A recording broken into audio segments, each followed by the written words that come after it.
ஆண்டவருடைய பரிசுத்த நாமம் மகிமைப்படுவதாக. ஆண்டவர் கடந்த 19 நாட்கள் ஆண்டவர் நம்மை கண்மணி போல கர்த்தர் காத்து இந்த 20வது நாளையும் ஆண்டவர் இந்த செப்டம்பர் மாதத்திலையும் இம்மட்டும் கர்த்தர் கடந்து வந்ததை நினைத்து நான் கர்த்தரை துதிக்கிறேன், கர்த்தரை மகிமைப்படுத்துகிறேன். ஆண்டவர் இந்த நாளிலும் கூட என்ன வார்த்தையை என்னுடைய பிள்ளைகளோடு கூட பகிர்ந்து என்னுடைய பிள்ளைகளுக்காக ஜெபிக்க வேண்டும் என்று சொல்லி ஆண்டுடைய சமூகத்தில் காத்திருக்கும் பொழுது எசேக்கியேல் தீர்க்கதரிசன புத்தகம் 2ஆம் அதிகாரம் வசனம் 1 என்னுடைய கண்களுக்கு முன்பாக ஆவியானவர் கொண்டு வந்தார். அவர் என்னை நோக்கி, மனுபுத்திரனே, உன் காலொன்றினில் உன்னுடனே பேசுவேன் என்றார். சர்வ வல்லமையுள்ள தெய்வமே, இந்த வார்த்தையை கர்த்தர் அபிஷேகித்து தருவீராக. இந்த வார்த்தை ஆண்டவரே கேட்கிற இருதயங்கள் துணப்பட, ஆண்டவரே வார்த்தை அன்றைக்கு எம்மாவூர் சீசர்களோடு வேத வசனத்தை விலக்கி காண்பிக்கும் பொழுது அவருடைய இருதயம் கொழுந்து விட்டு எரிந்தது என்று சொல்லி நாங்கள் பார்க்கிறோமே. அந்த அளவுக்கு ஆண்டவரே இந்த வார்த்தையை கேட்கிற பிள்ளைகள் ஆசீர்வதிக்கப்பட, இந்த வார்த்தை மூலமாய் ஆவியானவர் திட்டமும் தெளிவுமாய் இடைப்பட கர்த்தாவே பேசும், அடியே கேட்கிறேன் என்று சொல்லியிருக்கிற வார்த்தையின்படி நீர் பேசும் நாங்கள் கேட்கிறோம். இயேசு ரட்சகர் நாமத்தில் கேட்கிறோம் நல்ல பிதாவே, ஆமென். எசேக்கியேல் 2ஆம் அதிகாரம் வசனம் 1, அவர் என்னை நோக்கி, மனுபுத்திரனே, உன் காலொன்றினில் உன்னுடனே பேசுவேன் என்றார். இந்த பிரசங்கத்திற்கு எடுத்துக்கொண்ட தலைப்பு என்ன என்று சொன்னால், காலொன்றினில். அன்றைக்கு எசேக்கியேலை பார்த்து ஆண்டவர் காலொன்றி நிற்க சொன்னார். எதற்கு என்று சொன்னால், பாருங்கள், அவன் கால் சரியில்லாததுனால் அல்ல, ஆவிக்குரிய ஒரு வாழ்க்கையில் எப்பா நீ இருக்கிற நிலைமையில் நீ நில், நான் உன் கூட பேசுவேன் என்பதை தான் ஆண்டவர் எதிர்பார்க்கிறார்.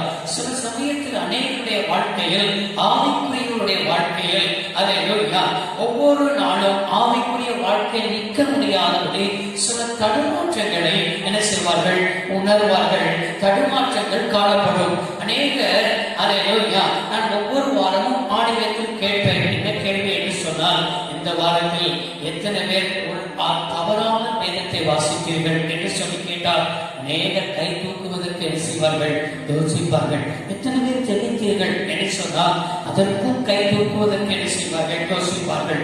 காரணம் என்ன என்று சொன்னால், என்னைக்கோ ஒரு நாள் ஜெபித்தது, என்னைக்கோ ஒரு நாள் வேதத்தை வாசித்தது, என்னைக்கோ ஒரு நாள் பரிசுத்தமாய் வாழ்ந்தது, அது காலொன்று நிற்பது அல்ல. அன்னோ தினமும் ஆண்டவரோடு கூட நடப்பது, ஆண்டவரோடு கூட உறவாடுவது, ஆண்டவருடைய சுத்தத்தை செய்வது, அவர் எதிர்பார்க்கிற பரிசுத்தத்தில் வாழ்வது, இதுதான் ஆவிக்குரிய வாழ்க்கையில் காலொன்றி நிற்கிற அனுபவம். காலொன்றி நிற்க முடியாத அளவுக்கு நீங்க அநேகருக்கு எப்படி காணப்படும் என்று சொன்னால், அல்லேலூயா, அவர்கள் காலொன்றி நிற்க முடியாமல் இருக்கிறது நிமித்தம் தான் எனக்காக ஜெபியுங்கள் என்று சொல்லி எங்கேயாவது அண்ணனுக்கு, அக்காவுக்கு, இல்லைன்னா ஏதாவது ஒரு பிரேயர் நபருக்கு, அல்லேலூயா, ஏதாவது ஒரு காரியத்தை என்ன செய்வார்கள், எனக்காக ஜெபியுங்கள், எனக்காக ஜெபியுங்கள், எனக்காக ஜெபியுங்கள் என்பது தவறல்ல. அல்லேலூயா.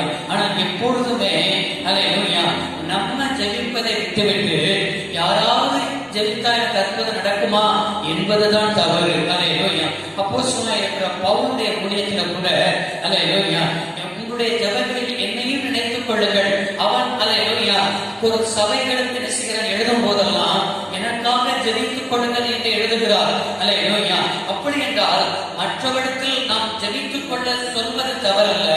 ஆனால் அதுவே வழக்கமாய் வைத்து நாம் ஜெபிக்காமல் மற்றவருடைய அல்லேலூயா கால்களை பிடித்து நிற்பதுதான் தவறாய் மாறுகிறது. நாம் காலொன்றி நிற்க வேண்டும், நம்முடைய கால்களை நிற்க வேண்டும். அப்பொழுதுதான் ஆவியானவர் நம்மளோடு கூட என்ன செய்கிறார், பேச அவர் ஆயத்தம் உள்ளவர்களாய் காணப்படுகிறார். நம்முடைய காலொன்றி நிற்க முடியாத அளவுக்கு வருகிற தடைகள் தான் என்ன என்று சொன்னால், அதே எசேக்கியேல் தீர்க்கதரிசன புத்தகம் 3ஆம் அதிகாரம் 21வது வசனம், நீதிமான் பாவம் செய்யாதபடிக்கு நீ நீதிமானை எச்சரித்த பின்பு அவன் பாவம் செய்யாவிட்டால் அவன் பிழைக்கவே பிழைப்பான்.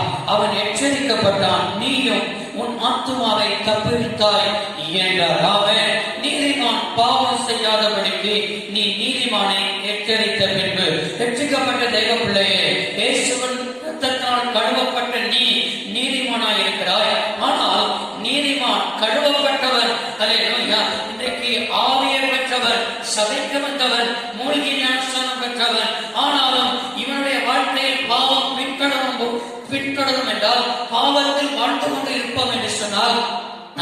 ஆவிக்குரிய வாழ்க்கையில் காலொன்றை என்ன செய்ய முடியாது. நம்ம ஆவிக்குரிய வாழ்க்கையில் காலொன்றை நிற்க முடியாத அளவுக்கு வருகிற தடை, முதல் தடை பாவத்தின் வாழ்க்கை. இன்றைக்கு அநேக அல்லேலூயா பாவம், அல்லேலூயா அந்தரங்க பாவம், அல்லேலூயா ஒன்று இருக்கிறது. அந்தரங்கமான ஒரு வாழ்க்கை ஒன்று இருக்கிறது. பாருங்க, வெளியரங்கத்தில் பரிசுத்தவான்களை போல என்ன செய்யலாம், பேசலாம், பரிசுத்தவான்களுடைய வேஷங்களை கழிக்கலாம். ஆனா அந்தரங்கம் ஒன்று இருக்கிறது. அந்தரங்க வாழ்க்கை அவர்களுக்கும் தெய்வத்துக்கும் அல்லேலூயா மட்டும் தெரிந்த ஒரு வாழ்க்கை. அந்த அந்தரங்க வாழ்க்கையில் நீ எப்படிப்பட்டவனாய் இருக்கிறாய் என்பதுதான் நீ பரிசுத்தவான் என்று சொல்லி பரலோகம் உன்னை வெற்றி கொள்கிறது. பாருங்கள், அன்றைக்கு யோசேப்புடைய வாழ்க்கையில் போத்திபாருடைய அல்லேலூயா மனைவி மட்டும்தான் அவன் வாலிபன், அல்லேலூயா நித்தமும் அவனை பாவம் செய்ய என்ன செய்கிறது, இழுக்கிறார், அல்லேலூயா உச்சகமான வார்த்தைகளை சொல்லுகிறார், அல்லேலூயா அங்க பாவம் செய்வதற்கு எல்லா சூழ்நிலைகளும் அவனுடைய வாழ்க்கையில் இருக்கிறது. அப்படி பாவம் செய்வதற்கு எல்லா சூழ்நிலையிலும் அவனுக்கு இருந்தாலும் சரி, அந்த பாவம் செய்திருப்பான் என்றால் அவனுக்கும் அந்த போத்திபாருடைய மனைவிக்கு மட்டும்தான் என்ன செஞ்சிருக்கும், தெரிந்திருக்கும், ஆண்டவருக்கும் தெரிந்திருக்கும். ஆனால் அல்லேலூயா அவன் அங்கே பாருங்கள், போத்திபாருடைய மனைவி நித்தமும் இன்பமான வார்த்தையை பேசினாலும் யாரும் வீட்டில் இல்லை, தனிமையா இருக்கிறாள், அழகுள்ளவளா இருக்கிறாள், அல்லேலூயா பாவம் செய்வதற்கு 100% வாய்ப்புகள் இருக்கிறது. ஆனால் அதன் மத்தியிலும் கூட அவன் தேவனுக்கு விரோதமாய் பாவம் செய்வது எப்படி என்று சொல்லி என்ன செய்கிறான், தன்னுடைய மேல் வஸ்திரங்களை கூட விட்டு விட்டு ஓடி போகிறான். அந்த இடத்துல அவன் நிற்கவில்லை. இன்றைக்கும் நாம் பரிசுத்தவான் என்று சொல்லி நாம் சொல்கிறோம் என்று சொன்னால், பாவம் செய்ய வாய்ப்பில்லாமல் அதை இருக்கும் பொழுது பரிசுத்தவனாய் இருக்கிறது இயல்பு. பாவம் செய்வதற்கு வாய்ப்பு இருந்தாலும் கூட அதன் மத்தியிலும் கூட நாம் பரிசுத்தவான்கள் என்பதை என்ன சொன்னால் விளக்கம் பண்ணணும். செல்போன், ஆண்ட்ராய்டு மொபைல் இருக்கிறது, பாவத்தின் சூழ்நிலை எவ்வளவோ இருக்கிறது. அந்த மொபைலை கூட நீ எவ்வளவு பயன்படுத்துகிறாய், அந்த மொபைலை நீ பரிசுத்தமாய் பயன்படுத்துகிறாயா? அந்தரங்க வாழ்க்கை எப்படி இருக்கிறது? அந்தரங்கத்தில் பரிசுத்தமாய் இருந்தால்தான் வெளியரங்க நடவடிக்கை என்ன செய்ய முடியும், காண்பிக்க முடியும். அந்தரங்கத்தில் வேறு பரிசுத்தமாய் இல்லை என்றால் உன் கண், உன் சிந்தை, உன் இருதயம் எல்லாம் தாறுமாறாக என்ன செய்யும், சிந்திக்கும். ஆவிக்குரிய வாழ்க்கையை நிற்க முடியாது. ஆவிக்குரிய வாழ்க்கை அலை வாய்ந்து கொண்டிருக்கிறது என்பதை ஆவியானவர் என்ன செய்து கொண்டிருக்கிறார், பேசிக் கொண்டிருக்கிறார். எனவே பாவத்தின் வாழ்க்கையை என்ன செய்து விடு, விட்டுவிடு. ஆவிக்குரிய வாழ்க்கையில் நீ நிலைநிறுத்தப்படு. இரண்டாவது, நம்முடைய வாழ்க்கையில் காலூன்றி நிற்க முடியாததற்கு என்ன தடைகள் காணப்படுகிறது என்று சொன்னால், அதே எசேக்கியேல் 3ஆம் அதிகாரம் 26, 27 வசனத்தில் வாசித்து பார்த்தோம் என்று சொன்னால், அங்கே ஆண்டவர் எசேக்கியேலை பார்த்து சொல்கிறார், நான் உன் நாவை மேல் வாயோடு ஒட்டி கொள்ளப்படுவேன், நீ அவர்களை கடிந்து கொள்கிற மனுஷராயிராமல் ஊமையாயிரு. அவள் கலக விட்டார். நான் உன்னோடு பேசும்போது உன் வாயை திறப்பேன், அப்பொழுது கர்த்தராகிய ஆண்டவர் இன்னதை உரைத்தார் என்று அவளை சொல்வாய். கேட்கிறவன் கேட்கட்டும், கேளாதவன் கேளாதிருக்கட்டும். அவர்கள் கலக விட்டார். ஆமென். ஆண்டவர் இங்கே இஸ்ரவேல் ஜனங்கள் பாபிலோனின் அடிமைத்தனத்திற்கு கடந்து சென்றிருக்கிறார்கள். பாபிலோனின் அடிமைத்தனத்திற்கு கடந்து சென்றிருந்தார். அவர்கள் மத்தியில் தீர்க்கதரிசிகளை கர்த்தர் அனுப்பியிருந்தார். ஜனங்கள் மத்தியில் ஊழியம் செய்வதற்கு எசேக்கியேல் தீர்க்கதரிசி இருந்தார். அதே போல் அல்லேலூயா ராஜாக்கள் மத்தியில் ஊழியம் செய்வதற்கு, அதாவது அரசியல் ரீதியில் கூட ஜனங்கள் ஒடுக்கப்பட்டு விடக்கூடாது என்பதற்காக அரண்மனையில் ஊழியம் செய்வதற்கு, அரண்மனையில் தீர்க்கதரிசனம் உரைப்பதற்கு ஆண்டவர் தானியேலை வைத்திருந்தார். இப்பொழுது இந்த எசேக்கியேல் ஜனங்கள் மத்தியில் தீர்க்கதரிசனம் உரைத்துக் கொண்டிருக்கிறார். இஸ்ரவேல் வீட்டாருக்கு ஆண்டவர் ஒரு பேரை கொடுக்கிறார். அவர்கள் கலக விட்டார்கள். அவர்கள் என் வார்த்தையை சொன்னாலும் என் வார்த்தைக்கு அவர்கள் செவி கொடுக்க மாட்டார்கள். எனவே நீ அவர்களோடு பேசாமல் நீ ஊமையாயிரு. உன் முதலை மேல் முதலோடு நான் செய்வேன், ஒட்டி கொள்ளப்படுவையே சொன்னார்னா, நான் நினைக்கிறேன் எசேக்கியேல் கொஞ்சம் அதிகமா பேசியிருப்பார் நினைக்கிறேன். ஆமென். அல்லேலூயா. அவர் பேசுறதுனால அதிகமான பாவத்திற்கு உள்ளாயிருக்கிறார்கள். இன்றைக்கு நம்ம பாருங்க, நான் வழக்கம் உள்ளவர்களா இருப்போம் என்று சொன்னால் நாம் எல்லா ஆசீர்வாதத்தையும் பெற்றுக் கொள்வோம். ஒருவனுடைய உயர்வும் ஒருவனுடைய தாழ்வும் எங்கதான் இருக்குன்னு சொன்னா அவருடைய நாவல தான் என்ன செய்கிறது இருக்கிறது. ஆமென். அல்லேலூயா. இன்றைக்கு அநேகர் பேசி பேசி தான் கிருபை என்ன செய்கிறார்கள், இழந்து போகிறார்கள். நாம் காலூன்றி நிற்க முடியாத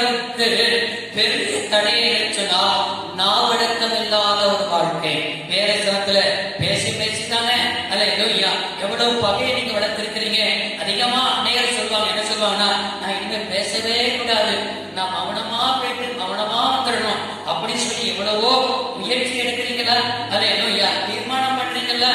ஆனா சூழ்நிலை வரும் பொழுது உங்களை போல பேசுறதுக்கு யாருமே இல்லை, அல்லேலூயா அப்படின்னு சொல்லி சூழ்நிலை வரும் பொழுது நாவடக்கம் இல்லாம மனம் பதறி அல்லேலூயா வார்த்தை அடியை செய்தீர்கள், வீசிவிடுவீர்கள். இன்றைக்கு ஆண்டவர் எசேக்கியேலை போல, ஆண்டவரே என் நாவும் என்ன செய்ய சொன்னா, நான் என்ன செய்ய சொன்னா என் மேல் முதலோடு ஒட்டி கொள்ள பண்ணணும். நீ வாயை திறந்து பேசும் பொழுதுதான் என் வாயை திறக்கணும் ஆண்டவரே, இல்லாத நேரத்துல நான் வாயவே திறக்க கூடாது அப்படின்னு சொல்லி இந்த வாய்க்கு காவல் வையும் ஆண்டவரே அப்படின்னு சொல்லி ஆண்டவர்கிட்ட ஒரு தீர்மானம் பண்ணுங்க.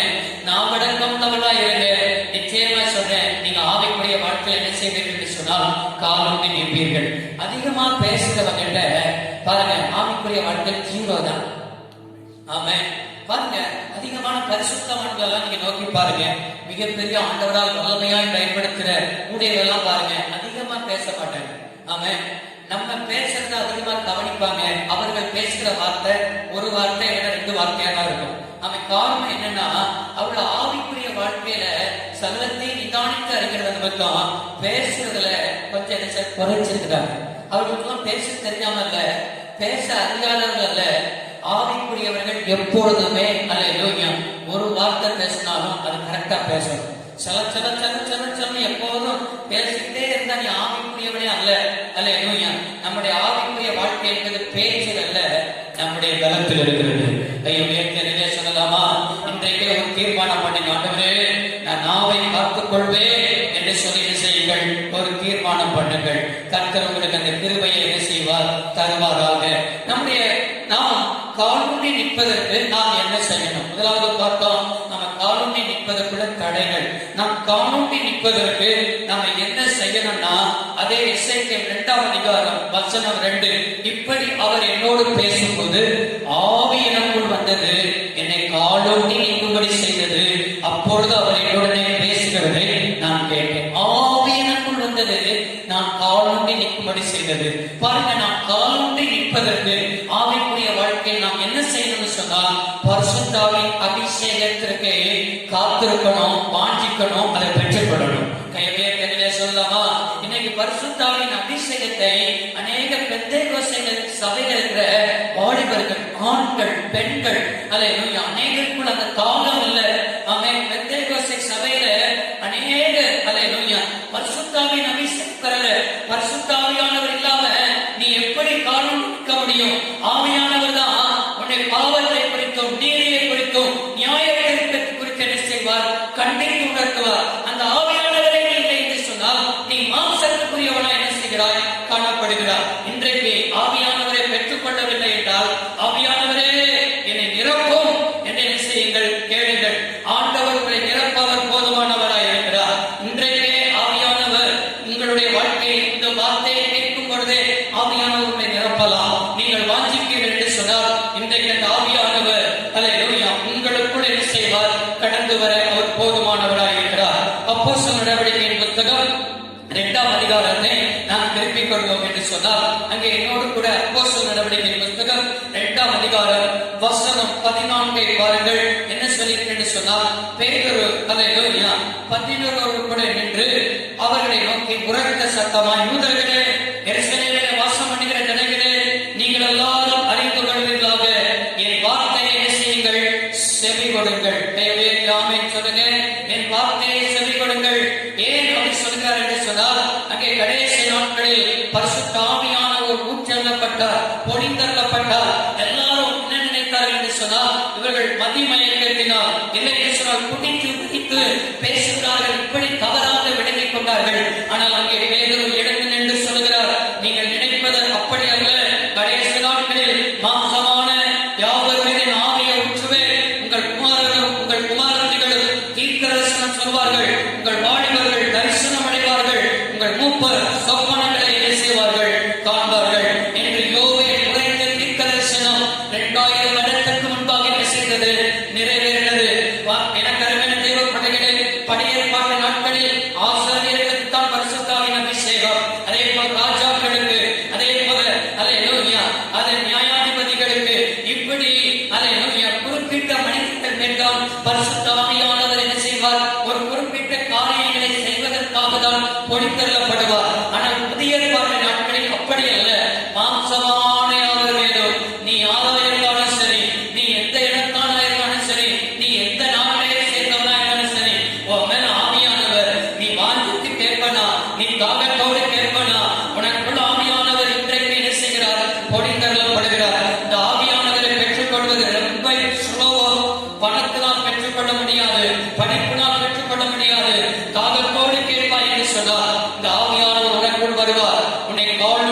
செய்வார். இரண்டாவது, நாம் காலூன்றி நிற்பதற்கு ஆண்டவர் நமக்கு அல்லேலூயா என்ன சொல்கிறார் என்று சொன்னால், எசேக்கியேல் தீர்க்கதரிசன புத்தகம் 3ஆம் அதிகாரம் 22வது வசனம். அவ்விடத்திலே கர்த்தருடைய கரம் என் மேல் அமர்ந்தது. அவர் எழுந்து பள்ளத்தாக்குக்கு புறப்பட்டு போ, அங்கே உன்னுடனே செய்வேன், பேசுவேன் என்று சொன்னார். ஆமென். நாம் காலூன்றி நிற்கணும்னு சொன்னா, அதாவது பரிசுத்தாவின் அபிஷேகம் வேணும். இரண்டாவது, நாம் காலூன்றி நிற்பதற்கு எது தேவை என்று சொன்னால், ஆமென், கர்த்தருடைய கரம் நம்ம மேல இருக்கணும். ஆமென். இன்னைக்கு என்ன செய்தாலும் கர்த்தருடைய கரம் நம்ம மேல இருந்தாதான் அந்த காரியங்கள் ஆசீர்வதிக்கப்படும், அவருடைய ஊழியர்கள் ஆசீர்வதிக்கப்படும், தொழில் ஆசீர்வதிக்கப்படும், குடும்பங்கள் ஆசீர்வதிக்கப்படும். நெகேமியாவுடைய புத்தகத்தை நீங்கள் திருப்பிக் கொள்வீர்கள் என்று சொன்னால், நெகேமியாவின் புத்தகம் அல்லேலூயா 2ஆம் அதிகாரத்தை நீங்கள் திருப்பிக் கொள்ளுங்கள். நெகேமியாவின் புத்தகம் 2ஆம் அதிகாரம் அல்லேலூயா வசனம் 8. ஆமென். அலங்கல் கட்டுகிற காரியத்தில் இவன் பாருங்க எருசலேமுக்கு போகிறான். அங்கே வேண்டிய எல்லாவற்றையும் ராஜாவுக்கு என்ன செய்தார்? அருள செய்தார். ராஜாவுக்கு அருள செய்து 2ஆம் அதிகாரம் நெகேமியா 2ஆம் அதிகாரம் 8வது வசனத்துல கடைசி 3 லைனை பாருங்க. என் தேவனுடைய தயவுள்ள கரம் என் மேல் இருந்தபடியால் ராஜா அவைகளை எனக்கு என்ன செய்தார்? கட்டளையிட்டார். வேண்டியதெல்லாம் ராஜா கட்டளையிட்டதுக்கு காரணம் தேவனுடைய கரம் நெகேமியா மேல இருந்துச்சு. ஆமென். இன்னைக்கு உங்களுடைய வாழ்க்கையில வேண்டியதெல்லாம் கிடைக்கணும் அப்படின்னா தேவ கரம் உங்க கூட இருக்கணும். ஆமென். இந்த அவனை கட்டிட காரியத்திற்கு கூட ஒன்று இல்லாம தான் நாங்க ஆரம்பிக்கும். ஆமென். வேலைகளை ஒன்றுமே கையில எந்த பணமும் இல்லை. ஆமென். ஆனால் தேவனுடைய கரம் இங்க கூட இருந்தபடினா ஆண்டவர் ஒவ்வொரு காரியங்களையும் வாய்க்கப்படி இந்த ஆலயத்தின் வேலைகளை மட்டும் முடிக்க உதவி செய்தார். இதற்கெல்லாம் தேவ கரம் தான். அதே போல பிசினஸ் செய்வதற்கு அல்லேலூயா எனக்கு பணம் இல்லையே, அல்லேலூயா இந்த காரியத்தை செய்வதற்கு எனக்கு பணம் இல்லையே, கவலைப்படாதீங்க. பணத்தினால் செய்ய முடியாதது தேவ கரத்தை கொண்டு என்ன செய்ய முடியும்? செய்ய முடியும். விசுவாசிகள் ஆமென் சொல்லுங்க. அதே 2ஆம் அதிகாரம் 18வது வசனம் நெகேமியா சொல்கிறார், என் தேவனுடைய கரம் என் மேல் நன்மையாக இருக்கிறதையும் ராஜா என்னோடு சொன்ன வார்த்தைகளையும் அவர்களுக்கு அறிவித்தேன். அப்போது அவர்கள் எடுத்து கட்டுவோம் வாருங்கள் என்று சொல்லி அந்த நல்ல வேலைக்கு தங்கள் கைகளை திடப்படுத்தினார்கள். ஜனங்கள் எல்லாரும் ஆமென் இவன் சொல்ற வார்த்தைக்கு கீழ்ப்படிந்து எல்லாரும் சொன்னாங்க. நல்ல வேலைக்கு தங்களுடைய கைகளை என்ன செய்தார்கள்? திடப்படுத்துற அளவுக்கு எல்லாருடைய ஆவியையும் ஒருமுகப்படுத்தி இவனுடைய வார்த்தைக்கு கீழ்ப்படிய இவன் மேல நன்மையான கரம் இருப்பதை அறிந்து கொள்ள கர்த்தருடைய கரம் செஞ்சிச்சு. கையை உயர்த்தி ஆமென் சொல்லுங்க. அப்போஸ்தலனாகிய இருக்கிற பவுலுடைய வாழ்க்கையிலும் அந்த தேவனுடைய கரம் அவன் கூட இருந்துச்சு. நெகேமியா வாழ்க்கையில தேவ கரம் கூட இருந்துச்சு. எந்தெந்த மனிதர்கள் கூட தேவனுடைய கரம் இருந்துச்சோ தேவ கரம் அல்லேலூயா அற்புதத்தை கொண்டு வரும், நன்மையானதை கொண்டு வரும், காலூன்றி நிற்கும்படி செய்யும்.